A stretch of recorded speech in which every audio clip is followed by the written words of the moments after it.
Pushkin. Hey, Revisionist History listeners. Before we get to our 6-episode series about America's gun problem, I want to remind you that you can binge the entire series early and ad-free right now with a Pushkin Plus subscription. And that same subscription gets you exclusive access so you can binge listen to Happiness Lab, our hit podcast, The Dream, and all 12 episodes of Paul McCartney's new podcast, McCartney, A Life in Lyrics. That's just the September lineup. Sign up now on our Apple Show page or at pushkin.fm/plus. In June of 2022, just after Memorial Day, President Biden gave the first major gun control speech of his presidency. He had just come back from Uvalde, Texas, where 21 people had been killed by a mass shooter. And 12 days before that, he'd gone to Buffalo, New York, where a gunman had murdered 10 people in a grocery store. At both places, we spent hours with hundreds of family members who were broken, whose lives will never be the same. They had one message for all of us: do something. Just do something. For God's sake, do something. I know that we can't prevent every tragedy, but here's what I believe we have to do. Here's what the overwhelming majority of American people believe we must do. Here's what the families in Buffalo and Uvalde in Texas told us we must do. We need to ban assault weapons and high-capacity magazines. President Obama made the same plea. Here he is talking about the 2012 shooting in Aurora, Colorado, where a gunman with an assault rifle killed 12 people and wounded another 58. Weapons designed for the theater of war have no place in a movie theater. A majority of Americans agree with us on this. And by the way, so did Ronald Reagan, one of the staunchest defenders of the Second Amendment, who wrote to Congress in 1994 urging them, this is Ronald Reagan speaking, urging them to listen to the American public and to the law enforcement community and support a ban on the further manufacture of military-style assault weapons. Not to mention Bill Clinton. Bill Clinton went on about assault rifles so much he got sick of it. But I'm telling you, it's amazing to me that we even have to have this debate. I mean, how long are we going to let this go on? And then Clinton concluded with something close to despair. I'm sorry to be so frustrated, but sometimes it seems that the president's job ought to be dealing with things that are not obvious. For the past 30 years, banning assault weapons has been the rallying cry of the gun control movement. Every time a mass shooter attacks somewhere in the United States, dressed in full army camo, with a full-on military assault weapon slung over their shoulder, the issue comes up again. And next week or next month, when another mass shooter strikes, you will hear this speech again. A few years ago, the family of the inventor of the AR-15 said he would have been horrified to know that its design was being used to slaughter children and other innocent lives instead of being used as a military weapon on the battlefields, as it was designed. That's what it was designed for. Enough. Enough. My name is Malcolm Gladwell. You're listening to Revisionist History, my podcast about things overlooked and misunderstood. This episode is about assault rifles, the most hated gun in America. Because midway through this miniseries on gun violence, I realized that I didn't understand why this gun, out of all the guns in America, was the weapon that so many people wanted to ban. There are 100 proposals out there for confronting gun violence. Should this one be at the top of the list? So I looked for someone who could give me an assault rifle tutorial. And I chose as my teacher Greg Wallace. Gun enthusiast, competitive shooter, college professor, hockey fan, big friendly guy with gray hair. Author of a number of scholarly law review articles on assault weapons and their implications. And, I should point out, one of the leaders of the other side of the assault weapons battle, which is what I wanted. Someone who would tell me things I didn't know, and given all my predictable liberal biases, maybe things I might not want to know. Greg Wallace and I didn't talk politics, or the Second Amendment, or the NRA. We just talked guns.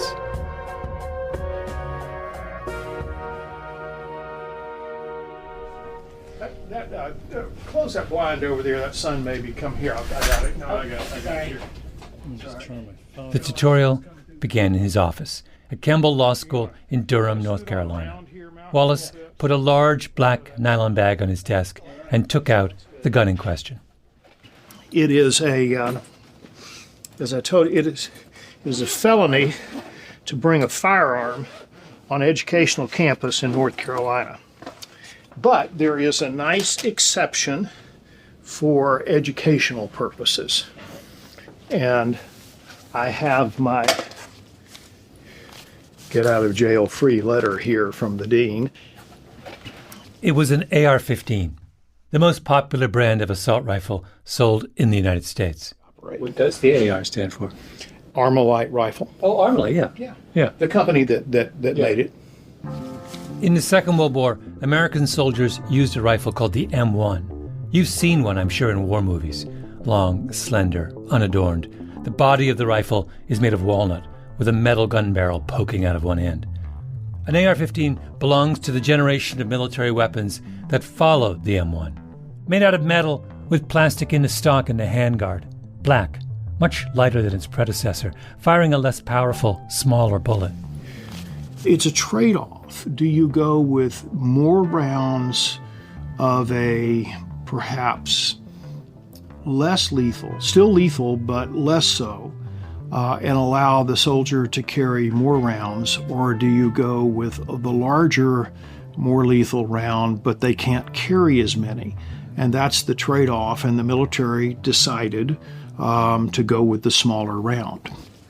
The thinking was a lighter, less powerful weapon makes less noise, produces less of a flash, so it's harder to spot on the battlefield. It has less recoil compared to, say, a shotgun. Spend an afternoon hunting with a shotgun and your shoulder will get all bruised. That gun has a savage kick, not the AR-15, which makes it a little easier to get the gun back on target and fire off a second shot. Can you put it on the table? You know, I've never seen one of these. Never seen one? It is unloaded. Double check again. So you want to hold one? That's. It wasn't just that I'd never seen an assault rifle before. I'd never held a gun of any kind before. When I was growing up in Canada, I don't think I even knew anyone who'd held a gun. Not to mention that the AR-15 wasn't a hunting rifle, something you shoot rabbits or deer with, which I could rationalize away. It was a weapon of war, ugly, unsettling. I think Wallace was a little amused by my discomfort. He tried to reassure me. What I was holding, he said, was the civilian version of the AR-15, not the military version. They looked the same, but they were fundamentally different weapons. So if this was an actual military AR-15, it would have what? How would it differ from what I'm looking at right now? All right. What it would do is this is the switch here that selects fire and safe. The switch was on the side of the gun, small but clearly marked. Safe is locked. Fire is ready to go. There's only two options on this because it's a semi-automatic only. So you switch it to fire, and it fires one bullet for each pull of the trigger. The Army's AR-15 has a different switch. With the military weapon, it is capable of what's called selective fire, which means there would be a third option on here. One option would be full auto, which is you pull the trigger and hold it down and it fires continuously until it either runs out of ammunition or you let the trigger up. It can also fire semi-auto. There would be the semi-auto select, and then there would be the safe. So that's the principal difference. Yes. The material difference between the two is that one is a machine gun and the other is not. He showed me how to hold the gun, handle it, briefed me on its history. Then we went downstairs to his SUV and drove 40 minutes to a shooting range he belongs to. Nothing fancy. A little shed in the midst of some piney woods where you sign in, a series of long shooting alleys, scooped out at the side of a hill. We set up cardboard targets in the shape of a man's head and torso. Put on ear protection.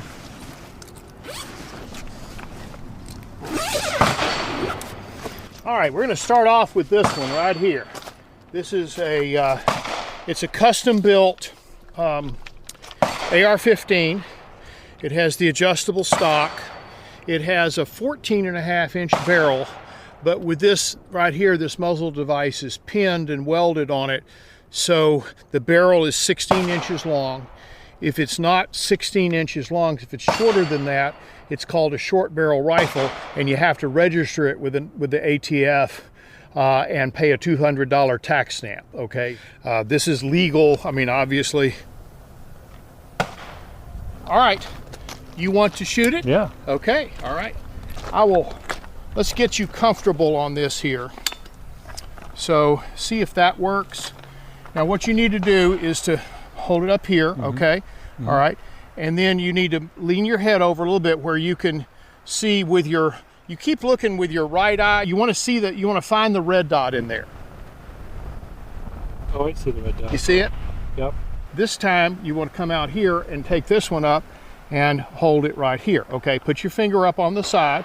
There we go. Now I want you to bring your left foot forward.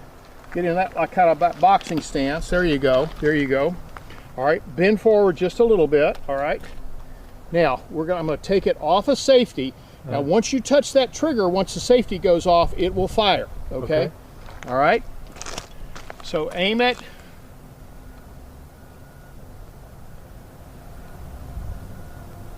Whoa. Good Lord. That was... What did you think about that? Jesus. Kicked it? Did it kick a lot? Well, it wasn't that a kick. It's just the sudden awareness of the... There's a... Yeah. It's a surprise. I mean, it is. The very first time you do it, Yeah. you get used to the sort of, what would you call, violence of it, you know? Percussive. Yeah. Yeah.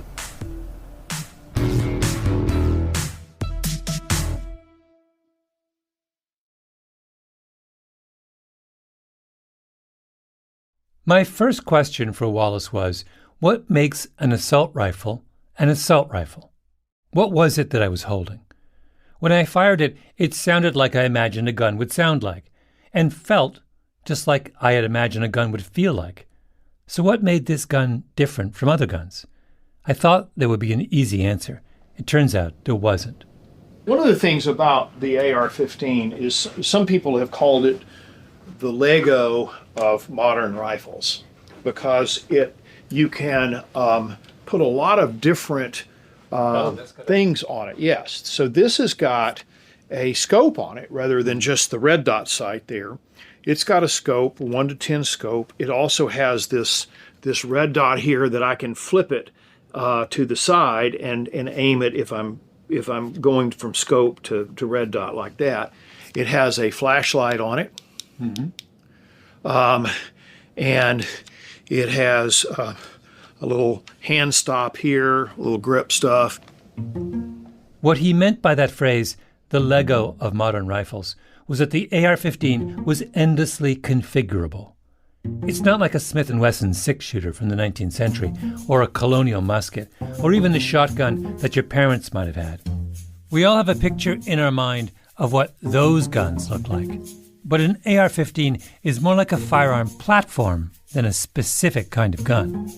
Its most distinctive feature, which you can always use to spot an assault rifle, is a tube that runs along the top of the gun barrel. It's an ingenious system that redirects gases expelled from the bullet leaving the gun to reload the next bullet in the chamber. But that platform supports a virtually infinite number of add-ons and upgrades. You can replace the gun sight, in gun jargon the optic, to let you see the target better. Replace the trigger with something that feels more comfortable. Upgrade what's called the bolt carrier, the guts of the rifle, to reduce the chance of jamming. Put a muzzle flash hider on it so the gun doesn't light up when it fires. A suppressor to reduce sound and dust. Assault rifles can have what's called a pistol grip. When you pull the trigger, the balance of your fingers rest on the same kind of handle you would typically see on a handgun. There's also something called a forward grip, dropping down from the barrel of the gun where you put your non-shooting hand. You can, if you want, keep both, have just one, or have none at all. The part of the gun, the stock, that rests against your shoulder can be adjustable so you can fit the gun to your own dimensions, on and on and on. So when you ban an assault rifle, what's being banned? The assumption of most people, I think, is that the gun control movement intends to ban the platform. But they don't. No one's looking to ban the distinctive gas tube reloading system, or, more ambitiously, the category of light, easy-to-carry and handle semi-automatic rifles. What is called an assault rifle ban is simply an attempt to specify which Lego pieces you are and are not allowed to add to the platform. Even the federal ban on assault rifles, in place from 1994 to 2004, was just a ban on some of the add-ons. In that law, Congress made a short list of the most problematic modifications to the rifle platform and said you could only have one of them. The Senate bill introduced after Biden's speech makes a slightly longer list of problematic modifications and says you can't use any of them. Now, do the Lego pieces on those lists actually make the gun more dangerous? Not really. More comfortable, maybe, or easier to clean and handle. But 99% of the lethality of an assault rifle is in the platform.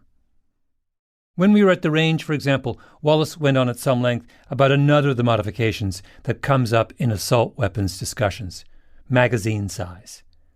Magazines are the rectangular metal boxes that hold ammunition. In keeping with its status as the Lego of rifles, you can go on the internet and buy any number of replacement magazines for your gun that hold 30 rounds or even 50 rounds. So one of the things that assault rifle bans tend to do is prohibit the sale of magazines that hold more than 10 bullets. The thinking is, why make things easier on the mass shooter? Make him change magazines 2 or 3 or 4 times. Wallace showed me what this means in practice. He held his gun with one hand and reached for a spare magazine on his belt. What you would do is you would have like a magazine change. So let's say he's out, so he's going to do this right here, and he's ready to go again. Now, how long did it take to change that magazine?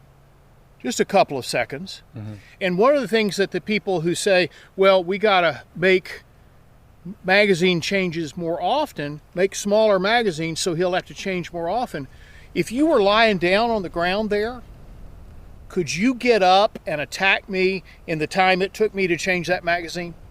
No, probably couldn't. Mm-hmm. I mean, you probably could.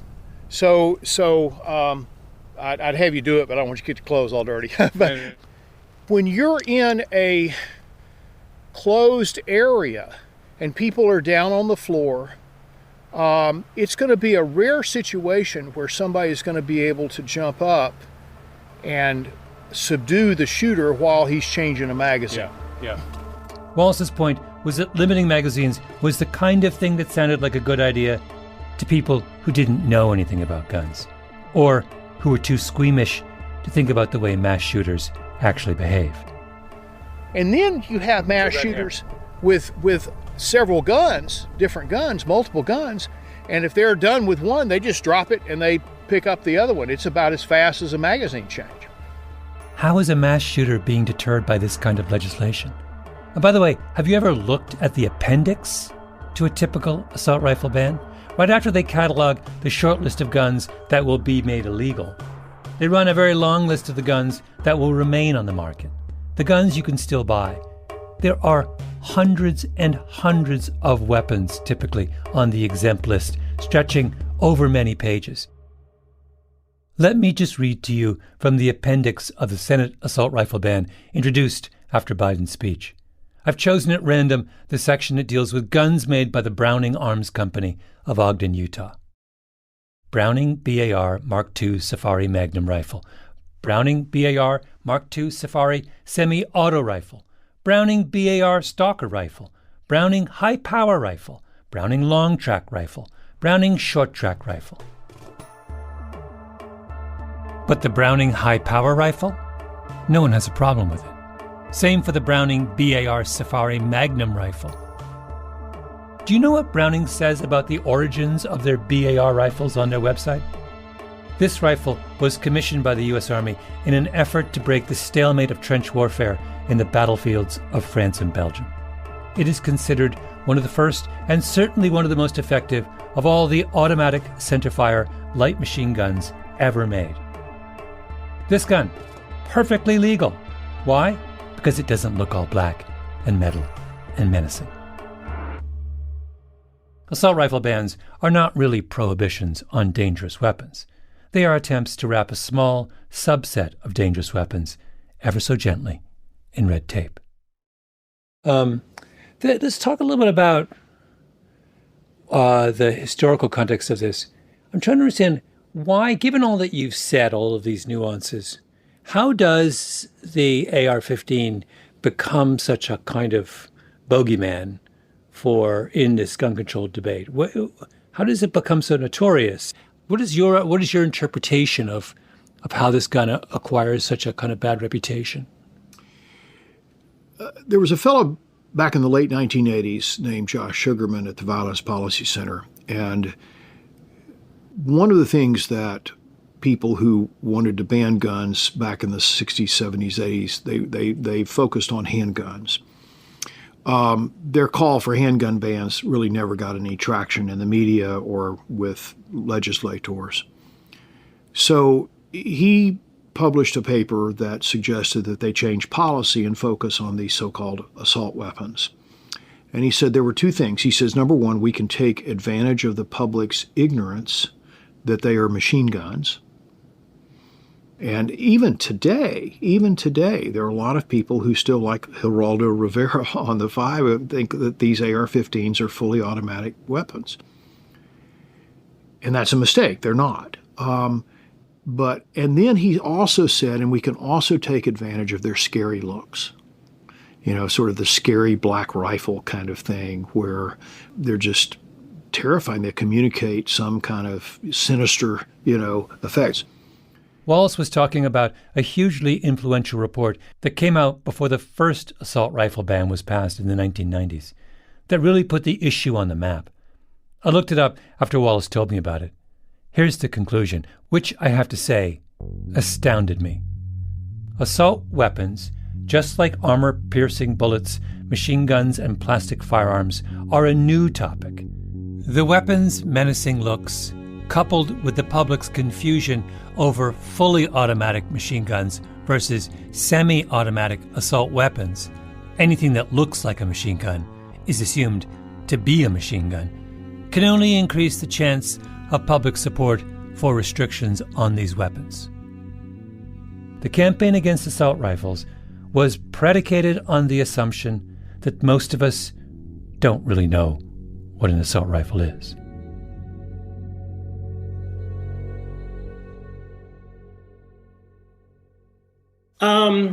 In 1988, as a result of an increase that we'd seen in incidents involving assault weapons, I wrote a study called Assault Weapons and Accessories in America that laid out the fact that we were seeing this new trend as far as weapons being designed and marketed by the firearms industry, and really warned that this was a dangerous new shift that we were seeing.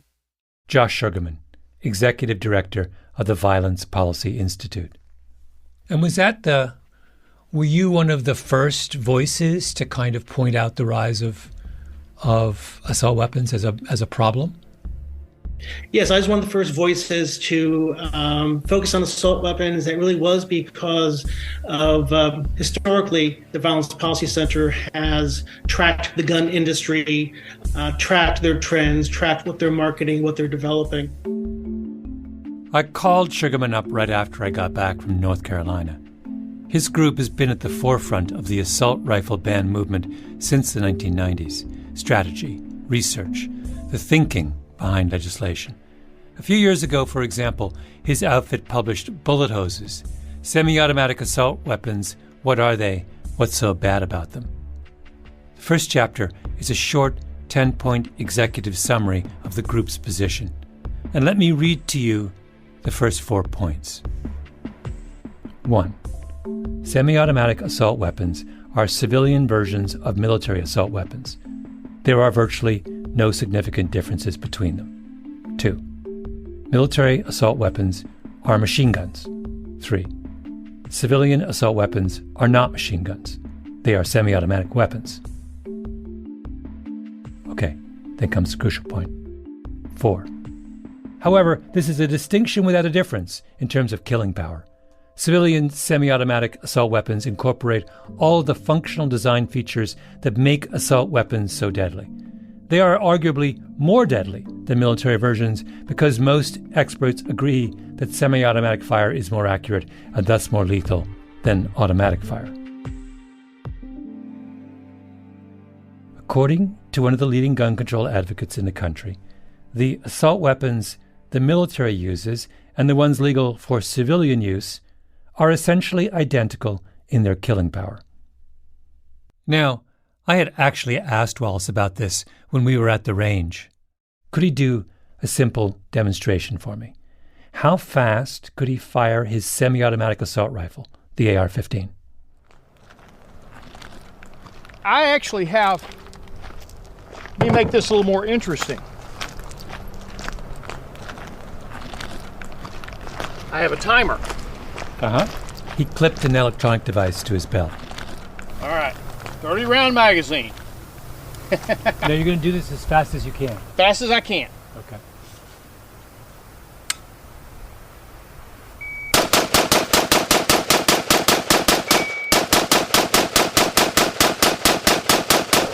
That was 30? That was 30.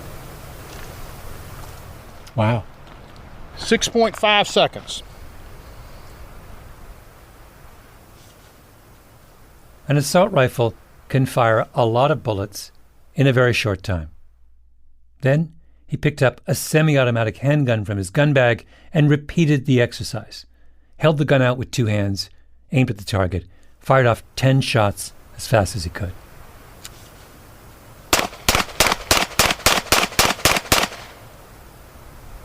All right? Yeah. See, same type of thing. Yeah. You know. Yeah. He was faster with the assault rifle, but only by a tick. Someone with a civilian semi-automatic assault rifle can't really fire any faster than someone with a handgun, which makes sense. They work with the same principle. One bullet per pull of the trigger. But how would that compare to a military rifle in full machine gun mode? Remember, Sugarman's group said that when it comes to killing power, the semi-automatic automatic divide was a distinction without a difference. Wallace said that if he were holding a military assault rifle, he could have fired close to 100 bullets in that same 6.5 second window. And that's so you're saying that a machine gun, automatic weapon, in that same period of time could have fired an additional 70 rounds. Yeah. Yeah, well, the rate of fire for a fully automatic weapon is about 30 rounds in 2 seconds. That's a big difference. It is a big difference. Why are gun control advocates trying to pretend that these two weapons are the same? How is being able to fire 70 extra rounds in 6 seconds a distinction without a difference? Yeah. Then you have a series of points that are all about spray firing. Talk about spray firing. What do you mean by spray firing? Back to bullet hoses and to Josh Sugarman. Spray firing means laying down an indiscriminate field of fire using the capacity and firepower of the weapon. Instead of targeting an individual, you can target an area for your offensive use of the weapon. Okay. Is spray firing associated with semi-automatic or automatic weapons? Spray firing, which is I would not say it's a technical term, but the term is used to deal with or refer to full auto weapons. So why is it relevant here in a discussion of civilian? Because you're spraying an area with rounds. But wait, I thought this was a discussion of the assault weapons that are available for civilian purchase, which are semi-automatic. So why do you have 3 points about spray firing when it's not relevant to civilian assault weapons? I think you're kind of misreading it, to be honest with you. There are 3 points that we have that define sort of I'm going to quote you. Hold on. Civilian assault weapons keep the specific functional design features that make this deadly spray firing easy. Doesn't that say that civilian assault weapons are capable of spray firing? But yes, you just said they're not. But you just said they're not. Well, I guess you've caught me in a lack of technical. Wait, Josh, you're the one. You're trying to educate the public about assault weapons, and you've just told me that I've caught you on what is a really crucial point. I was actually being sarcastic. Oh, I missed that. I'm sorry, I missed the sarcasm. I apologize, but at this point, things were getting a little testy, because Sugarman refused to own up to the game he's playing. The public thinks that a civilian assault weapon is a machine gun, so let's make a big deal about all the nasty things that a machine gun can do, and just not mention that a civilian assault weapon is actually not a machine gun, and that none of the modifications on the table can turn it into a machine gun. But how do you spray fire with a semi-automatic weapon? Don't you still have to pull the trigger for every bullet that comes out of the weapon? Yes, you do. So spray firing is where you hold the gun on your hip with the finger depressed on the trigger in automatic mode and essentially, as you say, hose down the area. But you can't do that with a civilian weapon. Yes, you can. You can press the trigger as quickly as you can with your finger. So, but you could do that with any semi-automatic weapon. That is true. So you're talking about something that's true of all semi-automatic weapons. No, what I'm talking about is that there are specific design characteristics that are common to military assault weapons that are contained or present in semi-automatic versions of them that are marketed to the civilian population. At this point, Sugarman shifted gears. What he was really worried about with civilian assault rifles, he said, was the pistol grip. He said it was the pistol grip that made it so easy to fire a civilian assault rifle so rapidly with the gun resting on your hip. But after watching Greg Wallace at the gun range, all I could think of was, why are we so worried that someone might hold an assault rifle from their hip? The big advantage of holding a rifle the traditional way is that you have 3 points of contact with the weapon, 2 hands on the weapon itself, and your shoulder acting as a brace. Put your gun on your hip, and you're down to 2 points of contact. You can't aim that well.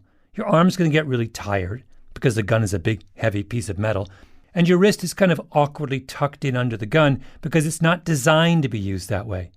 It's not easier to shoot an assault rifle from the hip. It's harder.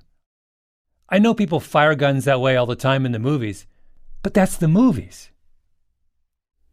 If I was an American citizen who was interested in doing something about gun violence, I would find it very difficult to follow your line of reasoning here.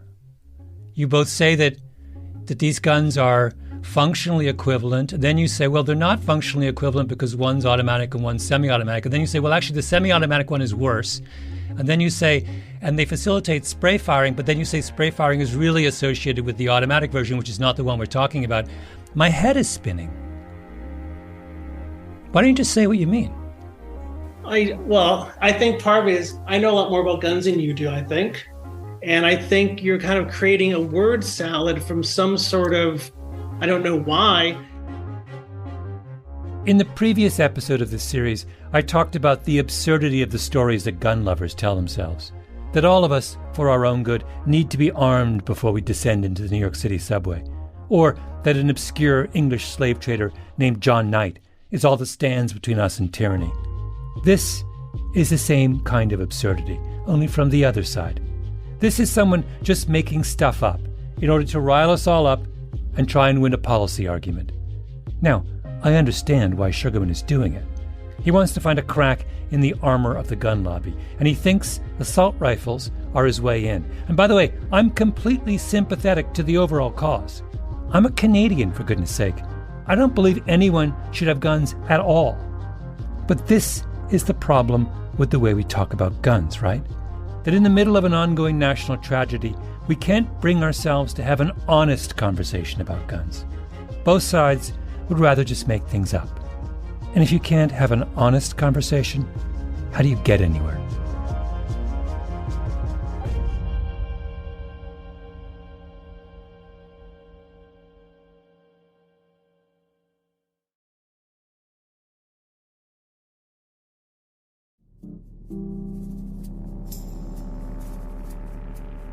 A few years ago, a group of 10 trauma surgeons, ER docs, and pathologists sat down and read through 232 autopsy reports from 23 different American mass shootings.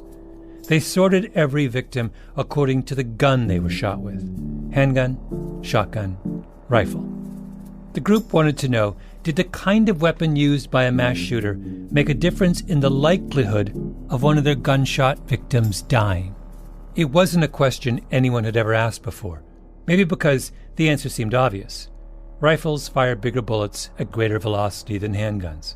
They're going to be the biggest killers. The leader of the study was the chief of the trauma center at George Washington University Hospital in Washington, D.C., Babak Soorani. I thought when we were going to do the study, I was like, this is a slam dunk. Clearly, the rifle is the most lethal of them all, and that did not bear out. The assault rifle is not the most lethal weapon in mass shootings. Soorani's group found that more people were shot by rifles than handguns, but those differences did not translate into a higher percentage of people killed. The people most likely to die were the ones hit by handguns. The handgun was the most lethal weapon because the person was far more likely to be shot multiple times if the assailant had a handgun as compared to a rifle. In addition, the victim was far more likely to be shot in the torso or the head if the person had a handgun than a rifle. And the reason is, I can get closer to you. So without you knowing it, by the time I'm on top of you with a handgun, high-capacity magazine, and multiple clips, I can expend a significant number of rounds. And because I'm close to you, my accuracy is going up. And so I can hit you multiple times in the chest, belly, possibly the head, and you're going to die. Whereas with a rifle, in general, you'll see me coming. You may be able to run away. That's one. Number two, when I hit you with a rifle, the velocity is so high, there's a good likelihood you're going to hit the ground. You're going to fall. And that means my accuracy just dropped for the second hit. And so people were less likely to be injured multiple times with a rifle than they were with a handgun. President Biden goes to the site of 2 tragic mass shootings, and he is told, for God's sake, do something. But what he proposes to do is the same thing that presidents before him proposed to do: a law that will make no difference at all. What's the point of that? Americans are killing each other and themselves by the thousands, and the people who claim to be most outraged by this fact spend their time debating whether a rifle stock should or should not be adjustable, all the while pretending that they are fighting the good fight. They aren't. They're wasting our time. If I can get close enough to you, there's absolutely no doubt, none, that a rifle is far more lethal a weapon than a handgun. Just the practicalities of getting close enough to you to shoot you multiple times kind of intervene. Yeah. And so one of the points we raised in the paper was, we don't think there should be separate laws for rifles than there should be for handguns. We think there should be just common laws that apply to both types of weapons. There shouldn't be separate laws for rifles than for handguns. If we want to have an honest conversation about guns, that sentence is a good place to start. At the end of the day, a gun is designed and a bullet is designed to kill something. Whether it's an animal for sports, whether it's a person for homicide, whatever. The weapon's intention is to kill somebody. And they do what they're designed to do. A gun is a gun is a gun. The rest is just foolishness.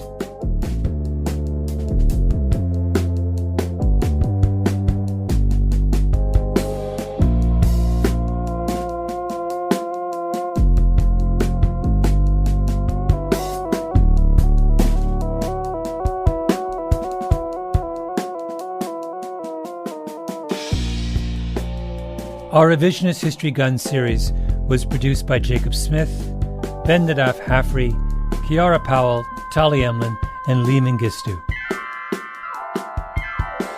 We were edited by Peter Clowney and Julia Barton, fact-checking by Arthur Gompertz and Cashel Williams. Original scoring by Luis Guerra. Mastering by Flawn Williams. Engineering by Nina Lawrence. Special thanks to Wilson Sayre. I'm Malcolm Gladwell.